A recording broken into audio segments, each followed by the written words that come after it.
À quel point est-ce que le passé d'un partenaire, qu'il soit homme ou femme, est-ce que ça compte pour vous dans le choix de ce partenaire? Est-ce que toi, par exemple, tu pourrais sortir avec ou J'en étais sûr, t'engager? Je l'ai vu venir. Il faut en parler. J'ai vu son air malicieux. Avec une femme, par exemple, qui a eu beaucoup de partenaires ou qui a fait du OnlyFans mais qui a peut-être arrêté. Est-ce que ça, c'est quelque chose qui te pose problème? Si ça appartient au passé ou pas? Aucun mec sensé ne peut te dire droit dans les yeux, sincèrement, que le body count ne compte pas. Après, il y en a, ça compte beaucoup pour eux, il y en a, ça compte moins, mais ça compte toujours. T'es jamais heureux que si ta meuf s'est fait troncher par 3 villages ou 26 équipes de foot. C'est pas vrai, jamais un mec va dire « Oh, j'adore ». Si tu veux la marier, à aucun moment ça va te plaire. Moi, je préfère une meuf qui a eu un OnlyFans soft, donc sans porno avec 26 blagues, tu vois, de préférence, plutôt qu'une meuf qui s'est tapé 26 équipes de foot. Maintenant, effectivement, parfois, tu es obligé de faire des concessions, c'est-à-dire que, imaginons une fille extrêmement belle d'un certain âge, tu peux pas demander, exiger qu'elle ait 0 de body count, tu vois, ça n'a pas de sens. Donc, c'est évidemment du cas par cas. Oui, ça compte dans une certaine mesure. Et ouais, moi, je pense que je pourrais me mettre avec une fille d'OnlyFans. Mais à condition qu'elle fasse pas de porno. Je pense que ça serait ma limite perso. Je dis pas que c'est mauvais.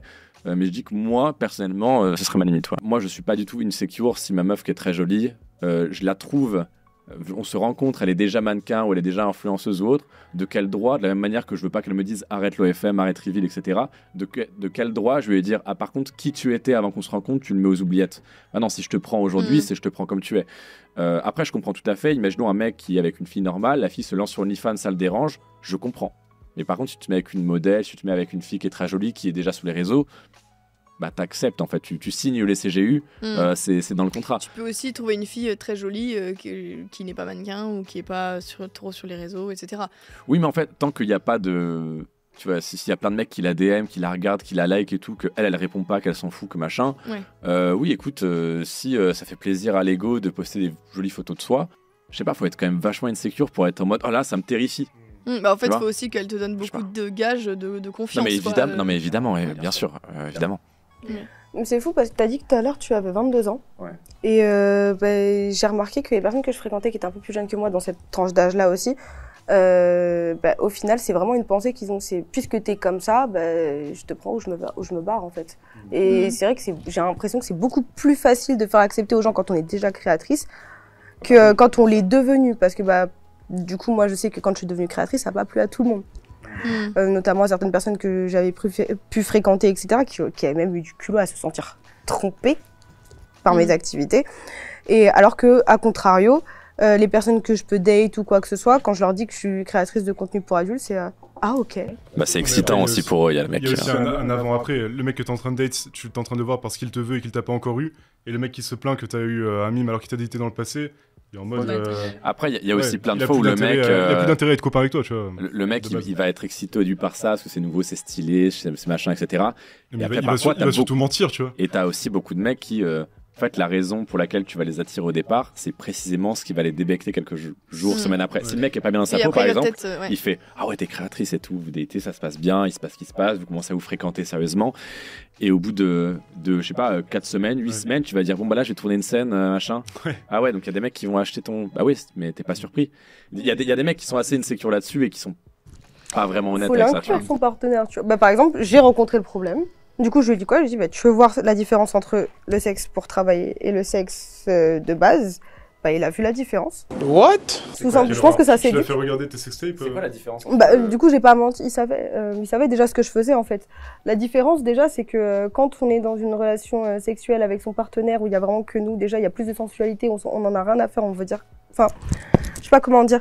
On va moins calculer ce qui se passe que quand on va tourner des scènes pour mime, etc.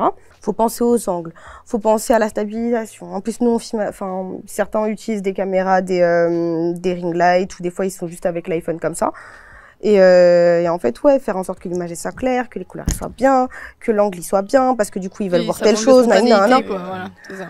Et en fait, ça devient tellement technique. Mais en tout cas, dans Oh. comment dire, la phase de séduction, de date, etc., c'est sûr que t'arrives, tu dis, bon bah je suis créatrice de contenu pour adultes, même si peut-être le mec sur le moment il va dire, ah ok d'accord, peut-être aussi dans sa tête tout simplement il va te cataloguer, ok bon Exactement. elle c'est pas une femme à marier, tu vois. Bah, Mais après- franchement, j'ai jamais reçu autant de demandes en mariage que depuis que je suis créatrice de Encore une contenu. fois, c'est pas Non, Source mais- des demandes Ouais. sérieuses et vraiment de Ouais, mecs de valeur quoi. Non, mais par Sérieuse, contre, mais j'ai pas des daté losers, plus quoi. sérieusement depuis que je suis créatrice de contenu qu'avant. Après, il y a toujours un coup dès qu'on est exposé publiquement sur les réseaux. Enfin, tu vois, moi, on tape mon nom, prénom, Manuel Labranche sur Google. T'as un onglet news. Le premier article, c'est Le Monde. Le premier mot, c'est e-pimp. Ah oui. Je pense qu'on tape Thaïs Descuffon. Oui. Dans l'onglet news, bah, d'ailleurs, t'en as beaucoup plus que moi. Mm. Et pareil, Euh. c'est pas glorieux. Donc, il y a toujours un côté coût social dans une relation. Moi, si ton mec, c'est un loser, des fois, fondamentalement, ça va pas trop te déranger à l'instant T parce qu'il peut évoluer, etc. Mais tu vas en parler à tes copines. On va faire, ah ouais, il fait quoi dans la vie? Ah bah, il est dans sa 8e année de langue étrangère. Ah ouais, et il gagne de l'argent? Non, c'est ses parents qui l'aident. Ah ok, même si t'as un coup de cœur pour lui, socialement, il y a un coût. Par exemple, sortir avec une meuf qui fait OF, il y a un coût. Mais bizarrement, si c'est ton métier, que t'es manager, bah bizarrement, les gens vont trouver ça plus stylé que oh là là, la loose. Et si c'est une Corinna Kopf, par exemple, bah bizarrement, il y a plus trop de coûts, tu vois.